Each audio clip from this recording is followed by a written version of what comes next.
نحمدہ و نصلی و نسلم علی رسولہ الکریم اما بعد فاعوذ باللہ من الشیطان الرجیم بسم اللہ الرحمن الرحیم۔ برادر اسلام، اللہ تعالیٰ پارہ نمبر 26 سورۃ الحجرات کی آیت نمبر 13 میں ارشاد فرماتا ہے، اعوذ باللہ من الشیطان الرجیم بسم اللہ الرحمن الرحیم۔ یا ایھا الناس انا خلقناکم من ذکر و انثی وجعلناکم شعوبا وقبائل لتعارفوا ان اکرمکم عند اللہ اتقاکم ان اللہ علیم خبیر۔ صدق اللہ العظیم۔ ترجمہ: اے لوگو، بے شک ہم نے تم کو ایک مرد اور ایک عورت سے پیدا کیا ہے، اور ہم نے تمہیں گروہ بنایا ہے، اور ہم نے تمہیں قبیلوں میں تقسیم کر کے بنایا ہے تاکہ تم ایک دوسرے کو پہچان سکو۔ بے شک تم میں سے اللہ تعالیٰ کے نزدیک سب سے زیادہ معزز اور سب سے زیادہ محترم وہ ہے جو سب سے زیادہ متقی اور سب سے زیادہ پرہیزگار ہے۔ بے شک اللہ تعالیٰ جاننے والا ہے اور ہر چیز کی خبر رکھنے والا ہے۔ برادران اسلام، اس آیت کریمہ کا ترجمہ آپ نے سماعت کر لیا، مفہوم بڑا واضح اور کلیئر کٹ ہے۔ اللہ تبارک و تعالیٰ نے یا ایھا الناس کہہ کے خطاب فرمایا، اے لوگو، ساری دنیا کے لوگوں کو مخاطب کیا۔ بعض جگہ پر اللہ تعالیٰ فرماتا ہے یا ایھا الذین آمنوا، اے ایمان والو۔ یہاں اللہ تعالیٰ مومنوں سے، مسلمانوں سے خطاب فرماتا ہے، لیکن کبھی کبھی اللہ تعالیٰ پوری انسانیت کو مخاطب کرتا ہے، سارے لوگوں کو مخاطب کرتا ہے، کیونکہ یہ جو قرآن پاک ہے یہ صرف مسلمانوں کے لیے ہدایت نہیں ہے، یہ پوری کائنات کے لیے ہدایت ہے۔ یہ ھدی للمتقین بھی ہے، ھدی للمؤمنین بھی ہے، اور ھدی للناس بھی ہے، یعنی مومنوں کے لیے بھی باعث ہدایت ہے، اور جو پرہیزگار مومن ہیں ان کے لیے سب سے زیادہ ہدایت ہے، اور پھر ساری دنیا کے انسانوں کے لیے یہ سراپا ہدایت ہے۔ قرآن پاک ایک آفاقی کتاب ہے، ایک عالمی کتاب ہے، ایک عالمگیر اور بین الاقوامی کتاب ہے۔ اس کی دعوت انٹرنیشنل ہے، اس کی دعوت علاقائی نہیں ہے کہ کسی خاص قوم، خاص قبیلے، خاص ملک، خاص علاقے، خاص زبان کے بولنے والوں کے لیے قرآن پاک کی دعوت ہے۔ قرآن پاک کی دعوت عام ہے سب لوگوں کے لیے، چاہے وہ مشرق میں رہتے ہیں، چاہے مغرب میں رہتے ہیں، چاہے شمال میں رہتے ہیں، اور چاہے جنوب میں رہتے ہیں، کہیں بھی رہتے ہیں، قرآن ان سے مخاطب ہے۔ یہاں اللہ تعالیٰ نے سارے لوگوں سے خطاب کیا ہے اور ان کی حقیقت بھی بتا دی ہے کہ انسان بنے کیسے ہیں، انسان پیدا کیسے ہوئے، انسان آیا کہاں سے ہے، یہ بھی بتا دیا۔ چنانچہ میں مختصر اس آیت کریمہ کی تفسیر آپ کے سامنے بیان کر دیتا ہوں۔ یا ایھا الناس، اے لوگو، اب لوگوں میں کافر اور مسلمان سب شامل ہیں۔ اے لوگو، انا خلقناکم من ذکر و انثی، بے شک ہم نے تمہیں ایک مرد اور ایک عورت سے پیدا کیا۔ مرد ہیں حضرت آدم علیہ السلام، اور عورت ہیں حضرت حوا علیہ السلام، دونوں میاں بیوی ہیں، دنیا کے پہلے انسان ہیں۔ حضرت آدم اور ان کی پسلی سے پیدا کیا گیا حضرت حوا کو، دونوں میاں بیوی بنے۔ ان کے نکاح کے نتیجے میں اللہ تعالیٰ نے نسل انسانی کو آگے بڑھایا۔ یہ ساری دنیا، سارے لوگ، چاہے مسلمان ہیں چاہے کافر ہیں، جو انسان ہے وہ آدم علیہ السلام کا بیٹا ہے، آدم علیہ السلام کی اولاد ہے۔ ایک جوڑے سے اللہ نے پوری دنیا بنائی ہے۔ یہ جو پوری دنیا بنی ہوئی ہے آج ہمارے سامنے، ایک جوڑے سے بنی ہے۔ حضرت آدم جو اللہ کے نبی بھی ہیں، پہلے انسان بھی ہیں اور اللہ کے پہلے نبی بھی ہیں دنیا میں آمد کے حساب سے، اور ان کی بیوی حضرت حوا علیہ السلام، ان کے بطن مبارک سے یہ پوری کائنات ہماری وجود میں آئی، ان کی اولاد، پھر ان کی اولاد، پھر ان کی اولاد، پھر ان کی اولاد، پھیلتے پھیلتے آج دنیا 8 ارب ہو چکی ہے۔ ایک جوڑے سے 8 ارب انسان اللہ نے بنا دیے۔ ہم سب بھی آدم علیہ السلام کے بیٹے ہیں۔ آپ صلی اللہ علیہ وسلم نے فرمایا تم سب آدم علیہ السلام کی اولاد ہو اور تم سب خطا کار ہو، تم سب سے گناہ ہو سکتے ہیں۔ بہترین گناہ گار وہ ہیں جو اللہ کی بارگاہ میں توبہ کرنے والے، بہترین گناہ گار ہیں، اکڑتے نہیں، اللہ کی بارگاہ میں توبہ کر لیتے ہیں۔ جب کبھی گناہ ہو جاتا ہے اکڑتے نہیں، ڈٹتے نہیں، اللہ سے عاجزی کرتے ہیں، معافی مانگ لیتے ہیں اور توبہ کر لیتے ہیں۔ تو ایک مرد اور عورت سے یہ جو بتایا گیا کہ انسان اچانک ایک دھماکے کے نتیجے میں پیدا ہوا ہے، سائنس پڑھنے پڑھانے والے، انسان ایک بندر کی اولاد ہے، یہ بھی ایک نظریہ ہے کہ انسان بندر سے بنا ہے۔ بندر یعنی چلتے چلتے بندر کی دم غائب ہوئی، بندر سیدھا کھڑا ہو گیا، یعنی ان کے نزدیک ہم سب بندر ہیں، پہلے بندر سے انسان بنا ہے۔ بالکل جہالت، بکواس۔ قرآن نے سب سے سچی بات کی کہ انسان ایک مرد اور ایک عورت سے انسان کا وجود آیا ہے۔ تو بندر کی اولاد سمجھنا یا اچانک دھماکے کے نتیجے میں، بعض کہتے ہیں یہ مختلف قسم کے کیڑے مکوڑے تھے، پھر ترقی کرتے کرتے انسان بن گئے۔ ایسی اپنے یہ سائنس کی کتابوں میں پھیلائے ہوئے گوشائے دامان تجسس، سائنس میرے محمد کا پتہ پوچھ رہی ہے۔ سائنس کیا چیز ہے قرآن کے سامنے؟ سائنس تو کہ بچونگڑی ہے، بچونگڑی، ایک لونڈی، اسلام کی چھوٹی سی نوکرانی۔ اسلام کے ایک چھوٹا سا شعبہ ہے سائنس۔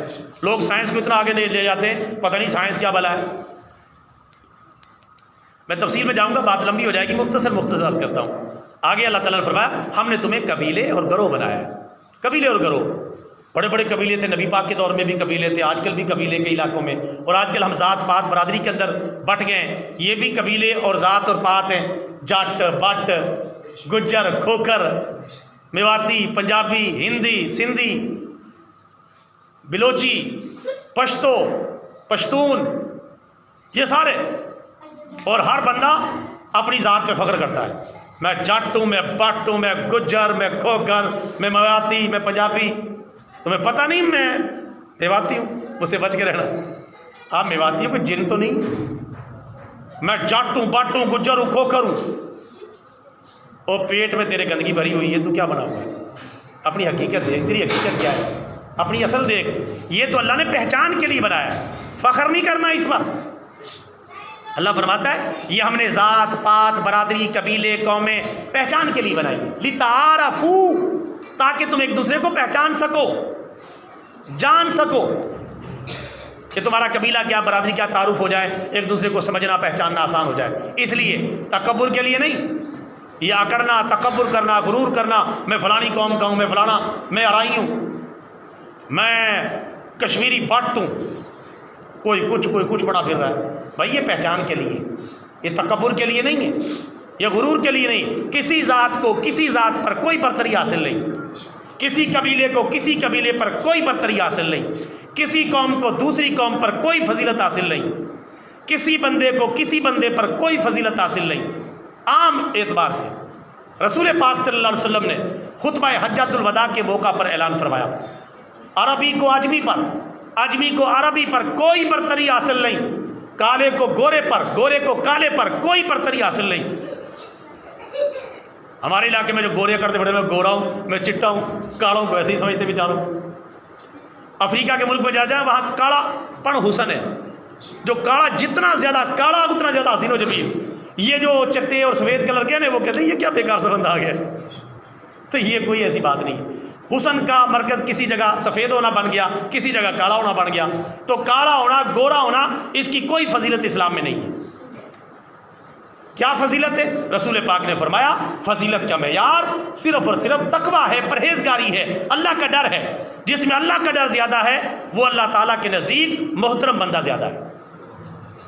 اور یہی قرآن پاک فرما رہا ہے ان اکرمکم عند اللہ اتقاکم، بے شک اللہ کے نزدیک تم میں سب سے زیادہ معزز، محترم، محتشم، مکرم وہ ہے جو سب سے زیادہ متقی اور پرہیزگار ہے. اور متقی اور پرہیزگار کون ہوتا ہے؟ اللہ سے ڈرنے والا، حلال حرام کا خیال رکھنے والا، گناہ کو گناہ سمجھنے والا، نیکی کو نیکی سمجھنے والا، برائی کو برائی سمجھنے والا. وہ متقی ہوتا ہے جو شک والی چیز سے بھی بچ جائے، اس میں شک ہے، گڑبڑ ہے، حرام نہ ہو، اسے بچتا ہے کہ میں حرام میں مبتلا نہ جاؤں. جو کھلم کھلا حرام کھاتے ہیں ان کا آپ اندازہ کریں وہ کس جگہ ہے. شک سے بھی بچتا ہے، وہ اللہ تعالیٰ کے نزدیک متقی اور پرہیزگار ہے. اللہ کے نزدیک ان کا احترام ہے. جٹ بٹ گجر کھوکر میواتی پنجابی اس کی کوئی حیثیت نہیں سوائے پہچان کے. سوائے پہچان کے لیے آپ اس کو استعمال کر سکتے ہیں.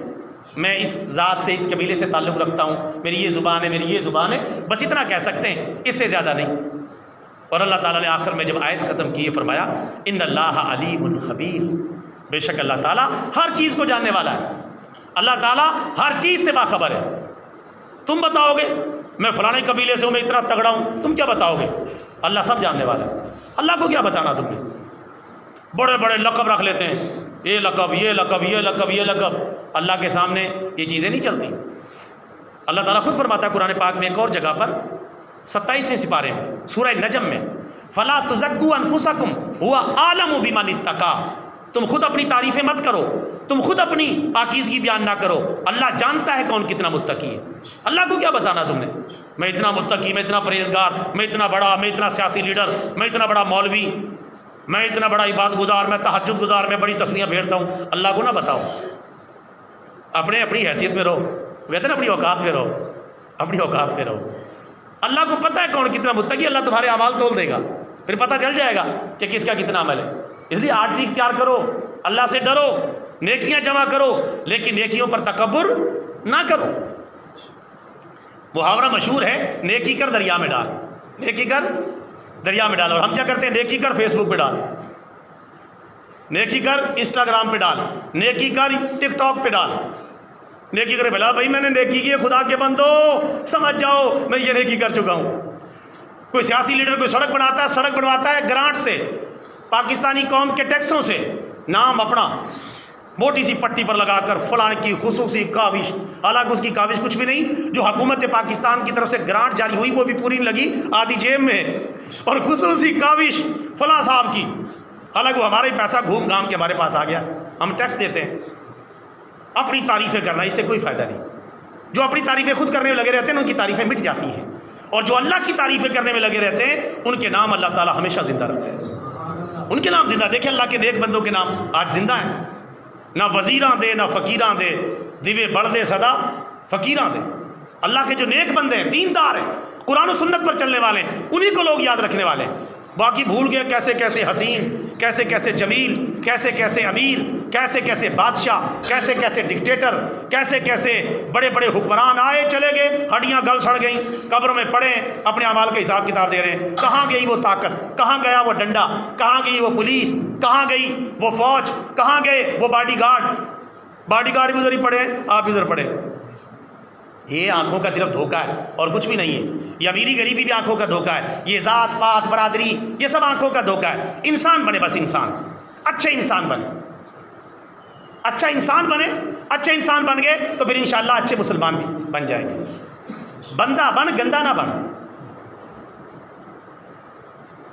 آج کل بندہ صحیح رب کا نہیں ملتا، کہ جو بندہ صحیح ہو، انسان صحیح ہو، متقی اور پرہیزگار ہو، اللہ تعالیٰ سے ڈرنے والا ہو. کسی نے کیا خوب لکھا ہے، حال دل میں جس سے کہتا کوئی ایسا نہ ملا. حال دل میں جس سے کہتا کوئی ایسا نہ ملا، بت کے بندے تو ملے اللہ کا بندہ نہ ملا. اللہ کا بندہ ڈھونڈنے سے بڑی مشکل ملتا ہے. اللہ کے نیک بندے بنے میرے بھائیوں، متقی اور پرہیزگار بنے. ذات پات برادری ان سے باہر نکلیں، انہیں کچھ نہیں رکھا ہوا. ایسے کسی کو حقیر سمجھنا، ذلیل سمجھنا، کسی کی برادری کسی علاقے میں زیادہ تگڑی رہ رہی ہے، دوسرے تھوڑے رہ رہے ہیں، ان کے سامنے اکڑ کے اور پتہ نہیں ہم فلانے. ایک جگہ وہ ذلیل، ایک جگہ دوسرا جس کی زیادہ برادری جہاں بسی ہوئی ہے وہ اکڑ خاں اور دوسرے کو دبا لیتا ہے. ایک مسلمان کی عادت نہیں. مسلمان مسلمان کا بھائی ہے، مسلمان مسلمان کا بھائی ہے. اسی صورت میں اللہ تعالیٰ نے فرمایا انما المؤمنون اخوہ فاصلحوا بین اخویکم. مسلمان آپس میں بھائی بھائی ہیں. اگر دو بھائی آپس میں لڑ پڑے تو ان کی صلح کروا دیا کرو، ان کی صلح کروا دیا کرو. اور ہم کیا سمجھتے ہیں کہ اگر مسلمان لڑ پڑے ان میں تیلی لگا دیا کرو، اور تیلی لگاؤ، اور آگ بھڑکاؤ، اور بھانبڑ بچاؤ، اور انہیں ایک دوسرے کے خلاف بھڑکاؤ، وہ فلانا تیرے بارے میں یہ کہہ رہا ہے اور وہ فلانا ایسے کہہ رہا ہے۔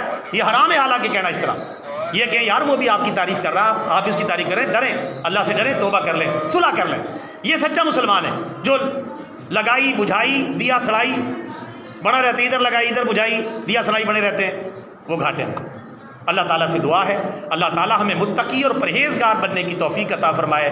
ذات پات برادری اس طرح کی باتوں سے اللہ تعالیٰ ہمیں ان پر تکبر کرنے سے محفوظ فرمائے، صرف اور صرف اپنے اسلام پر فخر کرے۔ کوئی پوچھے آپ کون ہیں، آپ کہ میں مسلمان ہوں۔ مسلمان ہمارا اصل تعارف ہے، جاٹ پاٹ گجر کھوکر میواتی پنجابی ہونا ہمارا تعارف نہیں ہے۔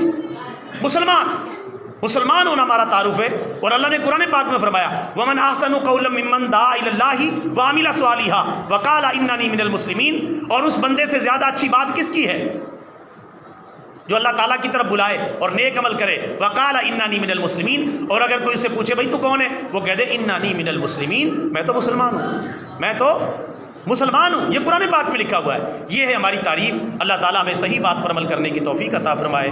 وَمَا عَلَيْنَا إِلَّا الْبَلَاغُ الْمُبِينُ۔